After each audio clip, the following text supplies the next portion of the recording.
Welcome to the Lynx Weekly Rundown, where we share the highlights of the previous week from our social media outlets. We give you what was fun, not so fun, the current oil and gas news, oil prices, the rig count, and much more. Stay tuned. It's coming up right here, right now. Hey there. Welcome back to Lynx Weekly Rundown. First off, of course, we'd like to thank our sponsors, our app members, and everyone that downloaded the app this past week. Super appreciated. This past week, we reached over 331,000 people with all of our material, so that was pretty cool. Awesome, in fact. Just a couple of notes here before we get started. Last week, we were under review for our Facebook fan subscriptions. That's now been approved, so you can now jump in there and get a fan subscription on our Facebook page. You can find us there by typing in @RigLinks, just like you can on any of the other social platforms. It's $4.99 a month. It's cheap as chips for the media that we put out there. Jump in there and give us some love. Also, as we mentioned before, we're aligned with Patreon, so we can, so you can also use that channel to contribute to us as well. Again, that's close to $4.99, the same price all the way around. You can get inside the app, you can subscribe in the app, you can do it through Patreon, you can do it through Facebook subscriptions, whichever way. It's cheaper than a speeding ticket, light bulbs, a supersized meal, fast food joint, pack of cigarettes, can of snuff. It's super appreciated, and we will be eternally grateful for your support. So, on with the show. So our top post for this week, it was a pipeline hit by a bomb attack over the weekend. So it looks like the pipeline transports 85,000 barrels of crude from to the Pacific Ocean port of Tumaco. According to the report from Reuters, they stated that on Sunday, the Colombian state-run oil company Ecopetrol reported a bomb attack on the Transandino pipeline and caused spillage in the southwestern Nariño, close to the border with Ecuador. The pipeline was not operating on Saturday during the attack, the first this year. There were 16 attacks in 2018, the company said. Ecopetrol did not say who was responsible for the bombing or when the pipeline would return to service. That was posted on January the 21st, and it has 191 views. Number 2, the one coming in the second position, was posted on January the 23rd.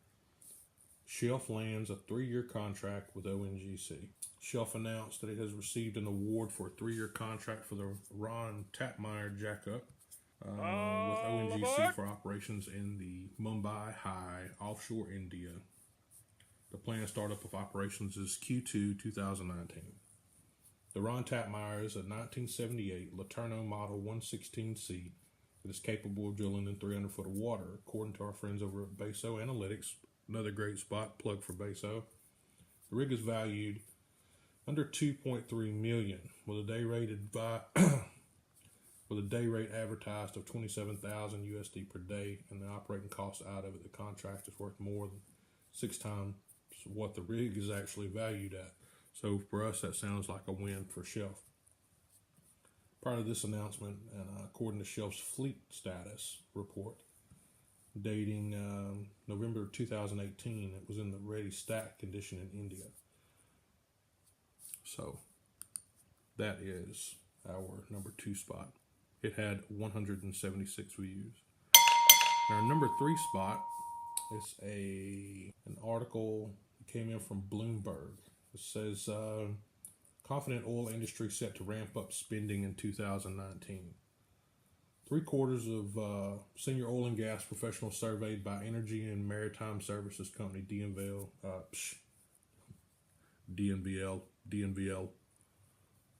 DNVGLAS say they are optimistic about the sector's growth in 2019.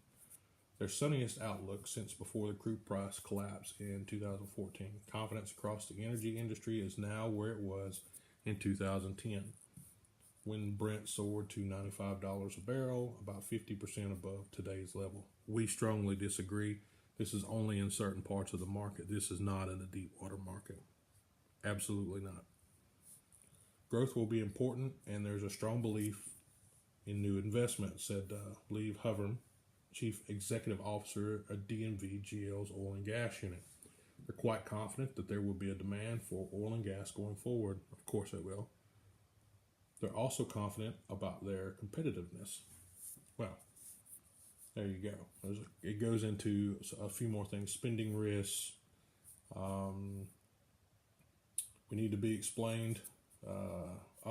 We need to be explaining to the younger generation the influence you have by joining the sector. Hovern said, technology and an uptick of every kind of digital tool will make the industry more attractive. Of course it will. That article was written by Kelly Gilbloom over at Bloomberg, so you can go check that out. It's on our webpage, or the link's there for the article back over at Bloomberg. Either way, it was a good article. It came in with 145 views.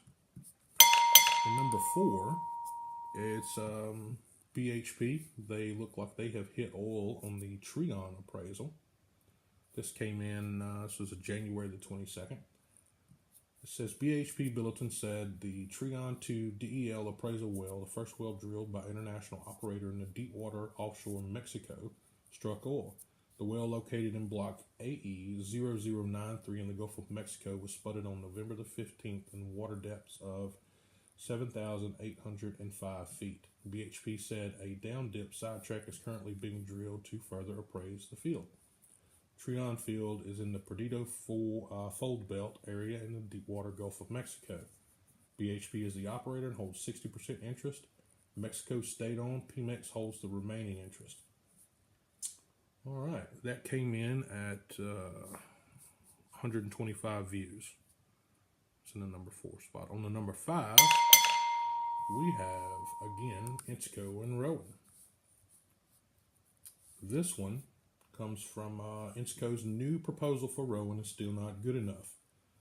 That's a Seeking Alpha article that was written by a group or person named Power Hedge.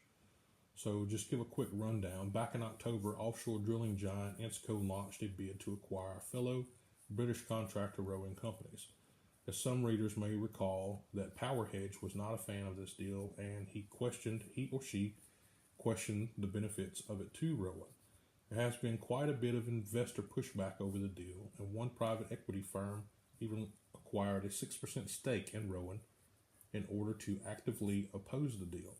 It appears that management of the two firms has listened as Insco submitted a revised proposal earlier this week, and Rowan postponed its general meeting, originally scheduled for January the 23rd, to allow time for shareholders to evaluate the revised proposal.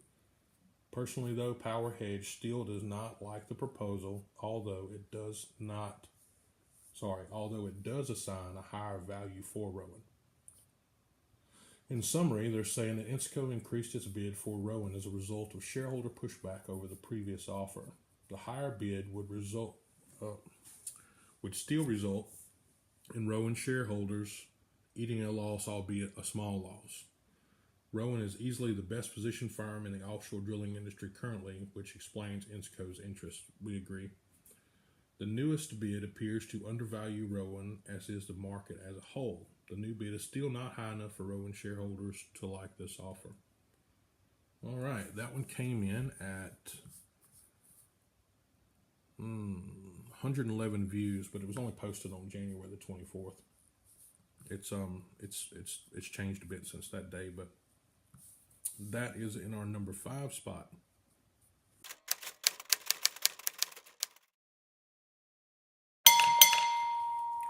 In our funnies for this week, which there was 2. I'll bring those 2 back here, but for those 2, the first one is a common problem that we all seem to have from time to time, and it's whenever we get into our vehicle and the low fuel light is on. Everyone knows what I'm talking about. So this past week we ran across a meme. There's thousands of these bird box memes out there, but this one was pretty great. So it's got the Sandra Bullock and the kids in the boat with the blindfold on, and it says, "My wife when her low fuel light is on." So we found that absolutely hilarious. But the when we posted it on our Facebook page, it reached over 35,000 people. When we initially saw it, of course, there's thousands of those bird box memes out there. I mean, thousands of them, but this one was like everybody could relate to it, whether it's truck, car, whatever, motorcycle. It always happens. It ends up on the side of things, on the other side of things, and there's always a conversation at some point in time. In every relationship ends up having that conversation. That is posted on our Facebook page. You can go check that out. Next funny for this week, next funny for this week was the short video clip that we made. Everybody always has trouble from time to time when they get back to work and you're nice and quiet and things are kind of relaxed and chilled out, and then all of a sudden you have somebody stepping in wanting to talk that doesn't really have not a clue about what was going on, but so it reached about 24,000 people on Facebook this week. But you know, when you're having one of those days, you really don't want to hear a bunch of chatter about what someone knows or does on their days off, and you know what I'm getting at here. Everybody out there has ever been in that situation. But here's a video for you.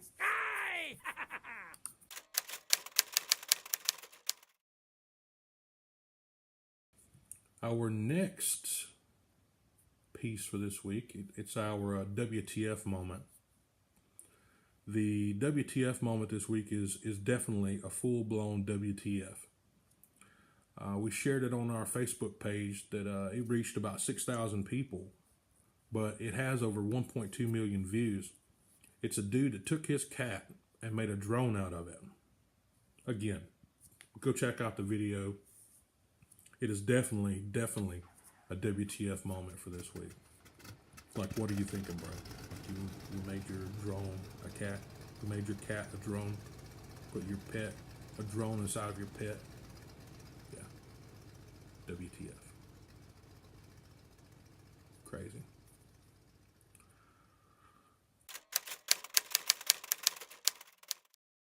All right.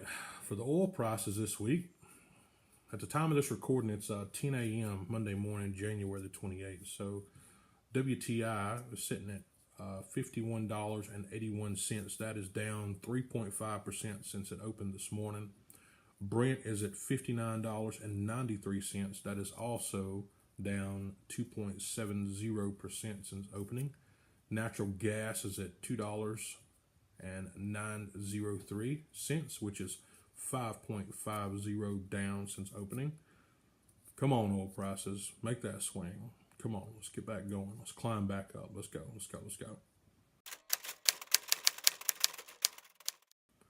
The rig count from our friends over at Baker was this past Friday. Both U.S. and Canada were winners this past week. U.S. rig count is up 9 for a total of 1,059, and Canada is up 23 for a total of 232. On the rest of it here, I'm glad we're getting out and starting to share some new media. These takes a lot to put one of these together: the audio, video, the putting everything in, the post work, all the articles written during the week, and all the media that's shared. But just as a reminder for everyone out there that's just tuning in, Lynx is a social networking platform for the oil and gas industry.